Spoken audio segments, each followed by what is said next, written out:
அன்பு நேயர்களுக்கு வணக்கம். பாக்கியலட்சுமி சீரியலில் 6ஆம் தேதி ஜூன் மாதம் 2025 என்ன நடந்திருக்குன்னு பார்ப்போம். இப்போ நம்ம இனியா அவங்க அம்மாவோட ஹோட்டலுக்கு வந்திருக்காங்க. வந்தோடனே என்ன ஒரு மாதிரி டயர்டாக இருக்க, சாப்பிட்றியா உனக்கு பிடிச்ச சாப்பாடு செஞ்சு வச்சுருக்கேன், சாப்பிடு அப்படிங்கிறாங்க. அந்த பொண்ணு கண்ணை கசக்குது. ஏண்டி என்னடி ஒன்று நினச்சேன், எனக்கு கஷ்டமாக இருக்குமா, நீ ரொம்ப கஷ்டப்படுறவாடே. அதெல்லாம் ஒன்றும் இல்லடி, நான் நல்லா இருக்கேன்டே. இனி இவன் எழில் அவன் சந்தோஷமாக இருக்கான், அவன் இதோட போய் ஷூட்டிங் போயிருக்கான் ஃபேமிலியோட. இவனும் செழியனும் ரொம்ப நல்லா இருக்கான், நீ ஏன் நல்லா செட்டில் ஆகிட்டேன், எனக்கு என்னடி கவலை, நான் நல்லா இருக்கேன்டி அப்படின்னு இந்த அம்மா சொல்கிறாங்க. அப்புறம் ஒரு வழியாக சாப்பிட வச்சு அங்கேருந்து அனுப்பி வச்சுட்டாங்க. வீட்டுக்கு வர்றாங்க. வீட்டுக்கு நீ இனி எங்கே போயிட்டு வர்ற அப்படின்னோடனே அம்மாவை பார்க்கணும், வீட்டுக்கு போனியா கடைக்கு போனேன். இது என்ன கேள்வி? அம்மா வீட்டில் தானே இருப்பாங்க, அதான் வீட்டில் தான், இது கடையில் தானே இருப்பாங்க, கடையில் பார்க்க போனேன். கடையில் பார்க்க போனது உங்கள் அம்மாவே தானா இல்லை வேறு யார் அப்படின்னு இந்த பிள்ளை கேட்குது. அப்போ அவங்க அப்பா அம்மா 2 பேருமே இருக்காங்க. இருக்கும் பொழுதே ஏன் உன்னோட எக்ஸ் ஃப்ரெண்டு ஆகாஷ் அவனை பார்க்க போகலையா அப்படின்னு சொல்லிட்டு கேட்கும் பொழுது மாமனாரும் மாமியாரும் பக்கத்தில் நிற்கிறாங்க. இந்த பொண்ணு பரிதாபமாக முழிக்குது. இல்லை, நான் அம்மாவை தான் பார்க்க போனேன் அப்படின்னு சொல்லிட்டு. அதுக்கு பின்னாடி இந்த பிள்ளையால் மனசே ஆறலை. அவங்களாம் மாற்றி கேட்குறதும் பேசுகிறதும் ஒரு மாதிரி அசிங்கமாக இருக்குது இந்த பொண்ணுக்கு. உடனே அவங்க அப்பாவுக்கு ஃபோன் பண்ணுது. அப்பா, நான் உங்களை பார்க்கணும், உங்கள்கிட்ட பேசணும்னு. என்னம்மா என்னாச்சு, என்ன அப்படின்னு கேட்குறாரு.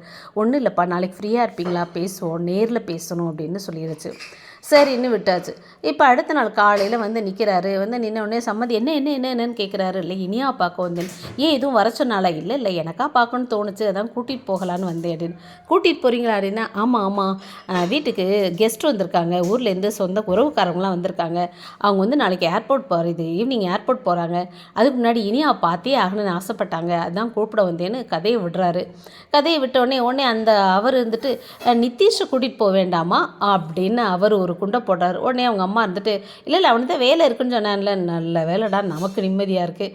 ஒரு வழி அந்த வீட்டிலேருந்து தப்பிச்சு 2 பேர் வெளியில் வந்துடுறாங்க. வந்தோடனே அப்பா யாருப்பா வந்திருக்காங்க? அதெல்லாம் ஒன்றும் இல்லைம்மா, நீ தான் என்கிட்ட பார்க்கணுன்னு சொன்னேன். திடீர்னு அந்த நேரத்தில் சொன்னேன், எனக்கு தூக்கமே வரல, எனக்கு நிம்மதியே இல்லை, ஒரு மாதிரி இருந்துச்சு, அதனால தான் உன்னை கூட்டிகிட்டு வந்தேன் அப்படின்னு வெளியில் காரில் வர்றாங்க. நான் என்ன சாப்பிடல, போய் சாப்பிட்டு வந்துடுவோமா அப்படின்னு கேட்குறாரு. அதெல்லாம் ஒன்றும் வேண்டாம் படம், உங்கள்கிட்ட பேசியே ஆகணும், ஓரமா காரை நிறுத்துங்க அப்படின்னு சொல்லிட்டு.